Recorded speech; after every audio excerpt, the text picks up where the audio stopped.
from the Digital Media Center on the campus of Southern Oregon University in Ashland, Oregon. This is Ramping Up Your English, an educational program for intermediate level English language learners. Here's your host for Ramping Up Your English, John Letts.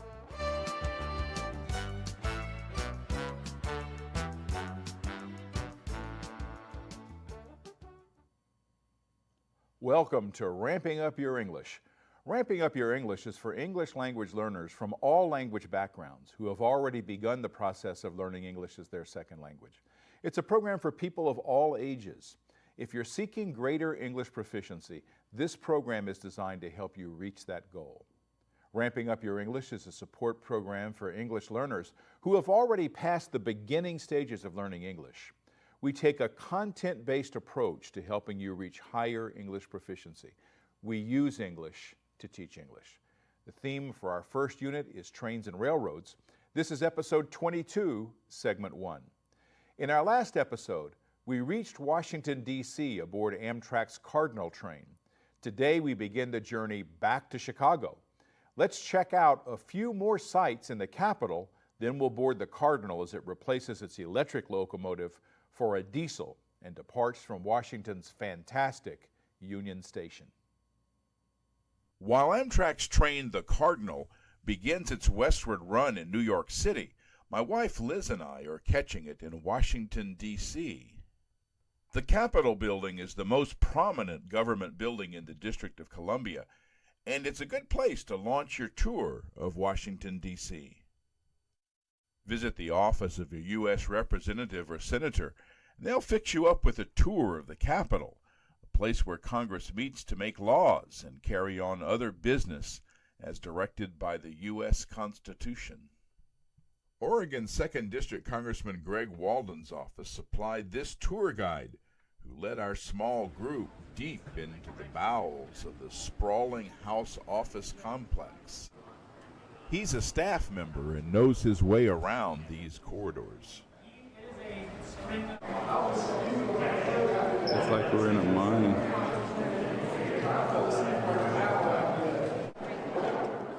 Roman gods and goddesses?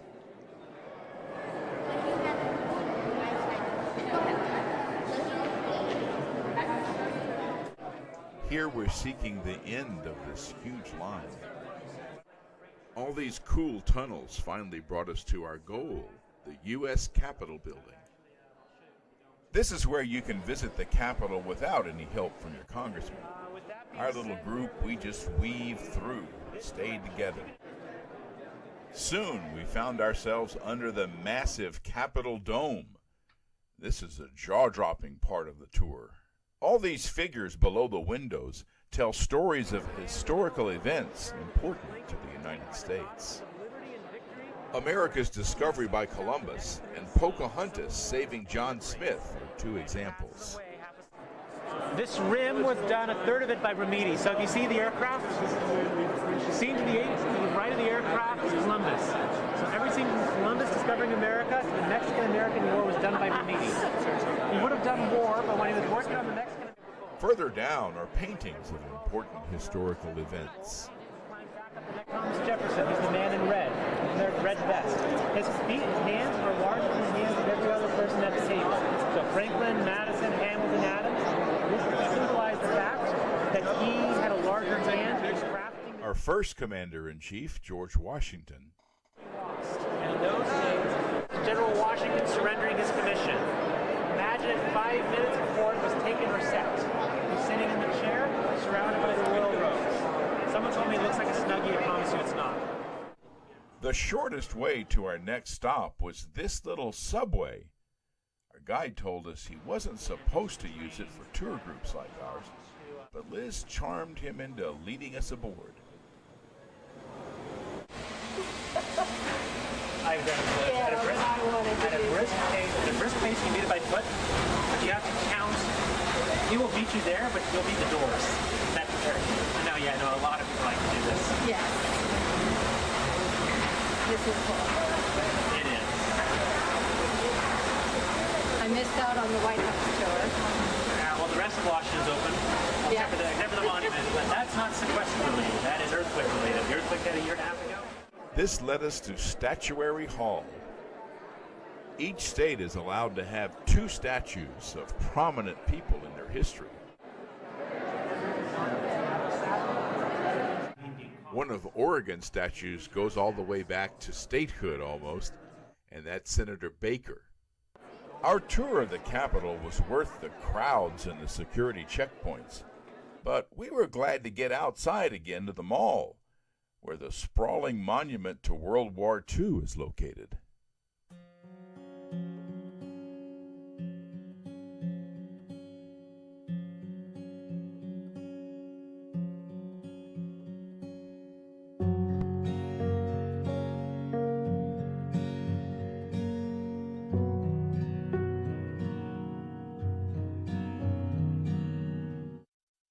We had started the day at the Capitol, where Congress fulfills the duties of the legislative branch of government.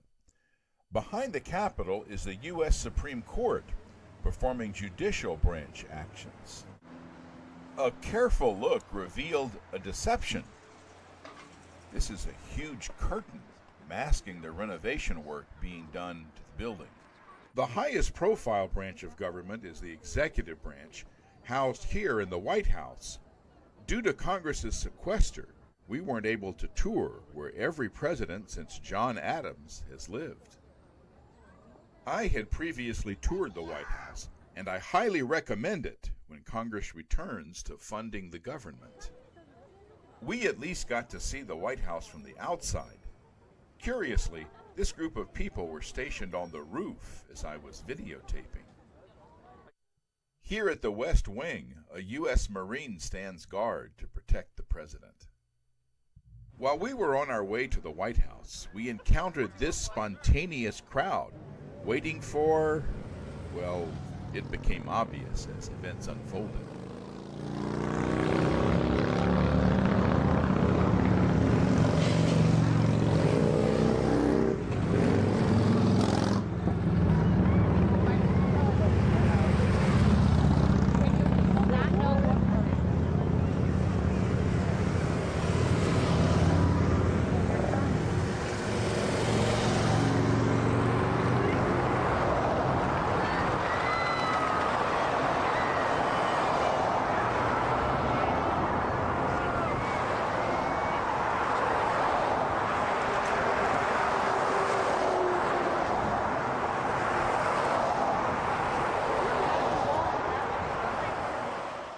We later learned that this was President Obama returning from a trip to Florida. There's a lot to do in Washington. You can visit this memorial to the writer of the Declaration of Independence and our third president, Thomas Jefferson.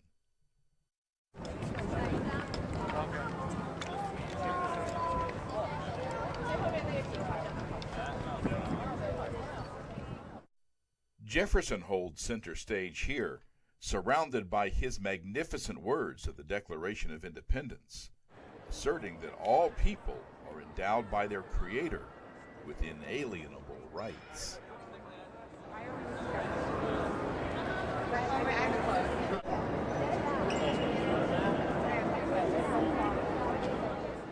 His words that gave me goosebumps were these, warning that if the country didn't deal with the slavery issue, that it would lose God's blessing and descend into bloodshed.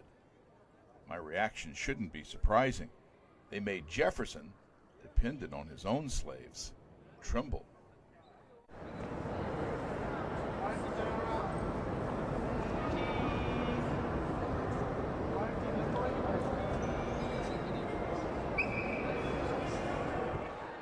The Jefferson Memorial is located in the tidal basin. It shares this area with the sprawling monument to Franklin Roosevelt. Among his numerous achievements during his record 4 terms as president, he's known for leading the country out of the Great Depression and his fireside chats on the radio, giving U.S. citizens hope during the dark days of the Depression and World War II. The tidal basin's newest monument was this one, honoring Martin Luther King, Jr. It's okay. Mom, I can spell this! People from all over the world come to pay their respects to this peaceful fighter for justice, this advocate of nonviolence. The monument includes a line out of his mountaintop speech, delivered the night before his death.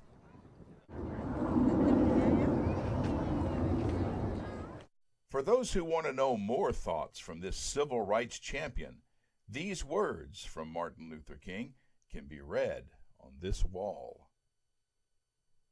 A must-see site for us was the National Archives, and the must-see part of this is the original copies of the Declaration of Independence and the U.S. Constitution.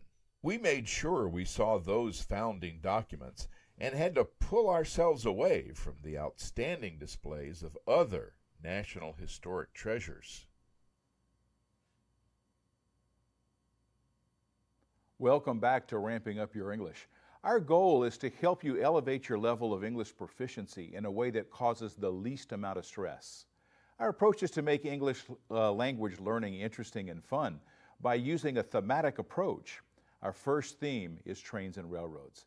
This ends segment 1 of episode 22. We'll roll up our sleeves and get into some academic language work right after this.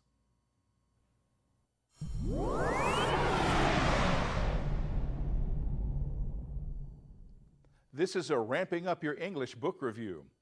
Reading a book about an instructional theme can make English more comprehensible. Seeing a movie based on that book can do even more to develop tools for English proficiency. If you want to have fun doing this, and I suggest making English learning as fun as possible, read Polar Express, written and illustrated by Chris Van Allsburg. This Caldecott Award winner takes readers on a wild fantasy train ride to the North Pole using much of the lore of American railroads. The story begins in Grand Rapids, Michigan in the 1950s. The plot begins when a boy awakes on Christmas Eve to see a train called the Polar Express. The conductor invites him aboard, and the adventure begins. I suggest reading the book first. It has beautiful illustrations that will provide many context clues for the readers. Then rent the movie to see how the story is treated, and of course to see the awesome special effects. A fun way of supporting your English acquisition is to read Polar Express. At the least, it'll be a fun experience, and you'll think of it every time you drink hot chocolate. For Ramping Up Your English, I'm John Letts. Welcome back to Ramping Up Your English. This is segment 2 of episode 22. One important step in acquiring a language is moving from social language to academic language. Now, I'm not talking about Ivy League schools here. Rather, I'm talking about basic academic language functions. And one of those is being able to compare and contrast things. In an academic setting, comparing is noting how things are alike, and contrasting is communicating how they're different. For this purpose, we'll compare and contrast passenger trains with freight trains. Lately, we featured various passenger trains on our previous episodes. Think about all you've learned about passenger trains from those episodes. We'll need to do that work when we compare and contrast. Now let's review freight trains. We haven't featured them since our early episodes. Keep taking notes, and we'll put all of this together after this.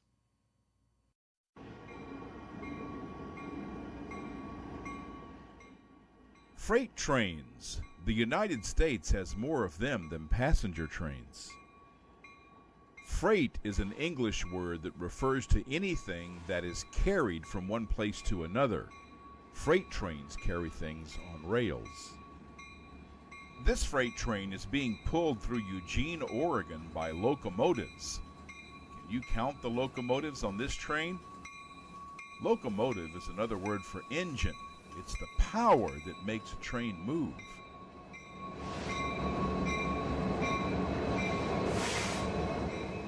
These diesel-electric locomotives are hitched together. This train requires 4 locomotives.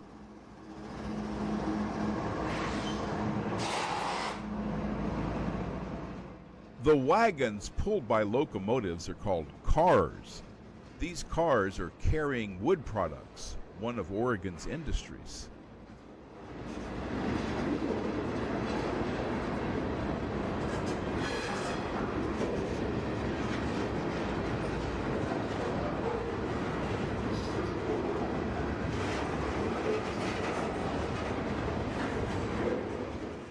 These are perhaps the best known of the cars on a freight train, box cars. They have doors on the sides. There's a series of books called The Boxcar Children, about kids who live in a boxcar.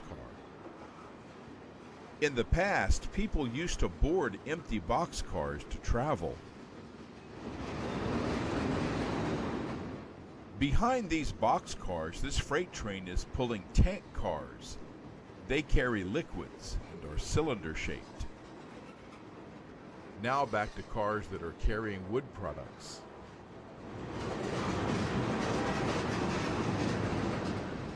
In English, we can use the words made up of to describe something with more than one part. For example, you could say that this train is made up of locomotives, boxcars, and tank cars. You could use more advanced English. Instead of saying is made up of, you could say consists of. In fact, the word consist is used in railroading as a noun by shifting the accent to the front of the word. This train has a consist of locomotives, boxcars, and tank cars. Now we see utility poles carried on flat cars.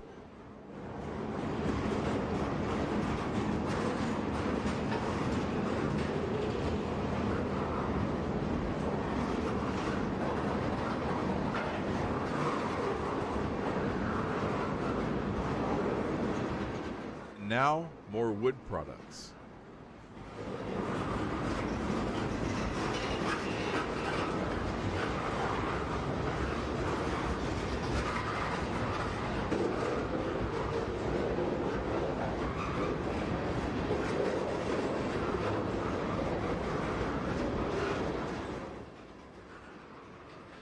Here's an empty flat car, followed by a gondola.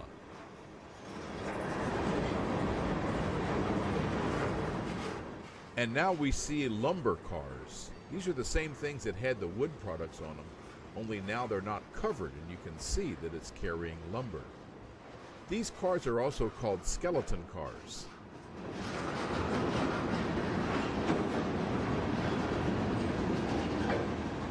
Last two cars are called hopper cars. They unload from the bottom. Notice there's no doors on the side. And this is the last car on this freight train, and there's a red light at the back of it so that it can be seen as the back of the train. The yellow locomotives tell us that this is a Union Pacific train. This is a Union Pacific freight train traveling along the south bank of the Columbia River, which forms the border between Oregon and Washington. What kinds of train cars can you recognize on this train?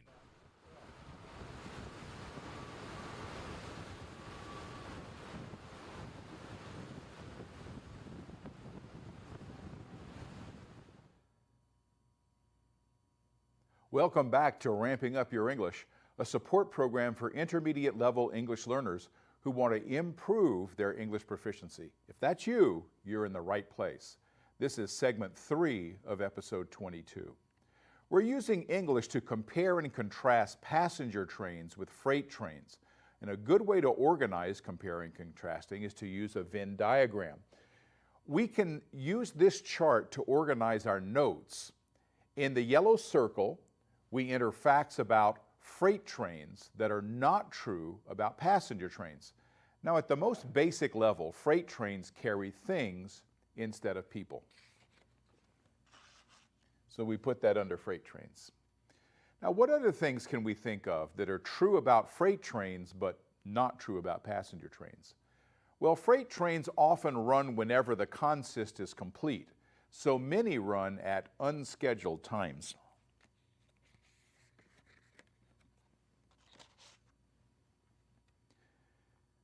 Freight trains have small crews compared to passenger trains, sometimes as many as 2. Now let's look at passenger trains. We'll put these on the right side of the chart where it's blue. On a basic level, passenger trains carry people from place to place. So we'll put this right across from carrying things. They carry people. That's what passenger trains are all about. Almost all passenger trains run on a schedule, and in some parts of the world, a very tight schedule. You can set your watches by it. Passenger trains have large crews, especially compared to freight trains. So over here in the blue, we put large crews. Now, we have the facts to contrast. We're only halfway done with our organizing. On this chart, we're looking at the green middle part right here to see what they have in common. So that's where the yellow and the blue come together. That's what's true for both of them. Both freight trains and passenger trains run on rails. Both are pulled by locomotives. And both of them are operated, you could say, by skilled crews. We'll take another look at our chart and see how this helps us compare and contrast when we come back. This episode is being produced in early 2016. Let's look back at what Let's Create Productions did in the previous year. Here's your host for Ramping Up Your English, John Letts. In 2015, I launched a new series on RVTV. Welcome to Ramping Up Your English. Since my first unit was railroads, viewers got to see lots of train videos. Some of the greatest trackside scenery in the world. Today's function is using conjunctions to show a cause-effect relationship. Gladys Knight's Pips used that when they sang, whoop, whoop. 2015 also explored the education scene on Adventures in Education, including hearing from English language learners. And I think that parents should teach their children Spanish and be able to teach them their native language. It's so important right now to be able to speak both languages. And how does it feel to be bilingual? Oh, it feels great. Welcome back to Ramping Up Your English. We're learning to ramp up your use of conjunctions to compare and contrast freight trains with passenger trains. Let's take another look at our chart called a Venn diagram. We've organized information so we can compare and contrast these two types of trains. We started with freight trains, noting that they carry things. We added that most freight trains don't run on a schedule. And freight trains have small crews, usually only 2, an engineer and a conductor. Then we looked at the passenger trains. They carry people. That's not surprising to anyone. Most passenger trains run on schedules, so we included that. And passenger trains have large crews, way more than the 2 crew members of the freight trains. Now we look at freight trains and passenger trains, how they're alike. They both run on rails. They both are pulled by locomotives. And another way that they're alike is that they both have skilled crews. Now we're ready to make some sentences comparing and contrasting these two types of trains. We'll start with information in the middle. We'll use this information to make a statement of how they are alike. So just focus on the green part right now. Freight trains and passenger trains move on rails. Now let's look at one of the ways that they're different. Freight trains carry things, passenger trains carry people. So you can carry that line all the way across the chart. Now here are some important words that you need to show relationship between these facts. Both is a word that shows you're comparing. It's important to this part of the function.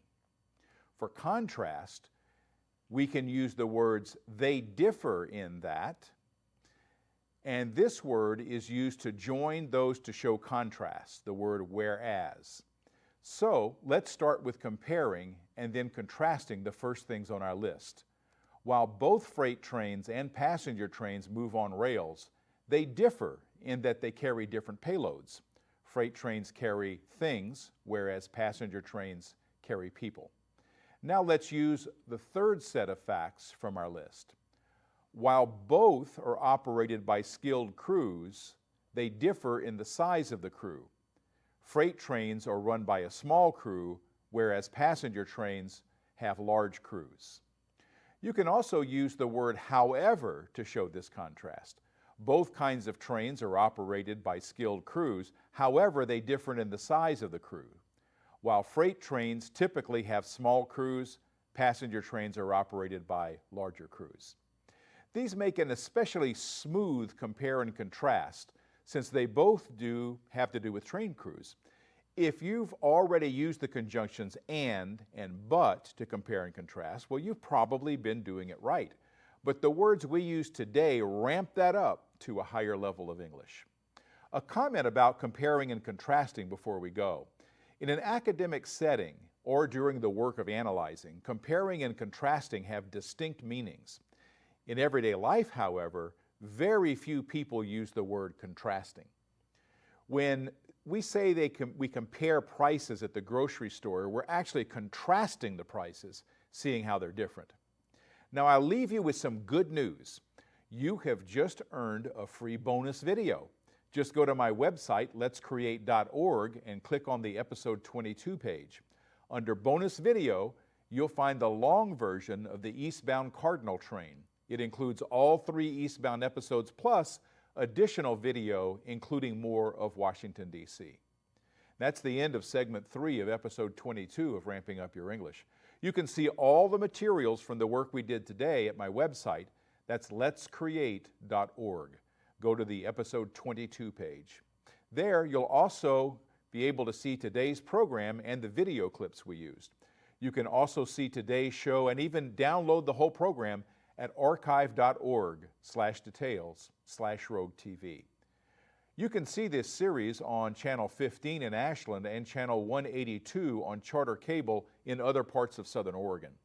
I want to thank my crew for their skilled and dedicated work, the staff at RVTV for their help and encouragement, my announcer Bob Ayers, and I want to thank you, our viewers. We'll be back with the next episode of Ramping Up Your English on RVTV Voices. I'm John Letts. You've been watching Ramping Up Your English, a support program for intermediate level English language learners. Learn more. Visit our website at letscreate.org. You can also watch or download today's program at archive.org/details/RogueTV. Join us next time on RVTV Voices for Ramping Up Your English.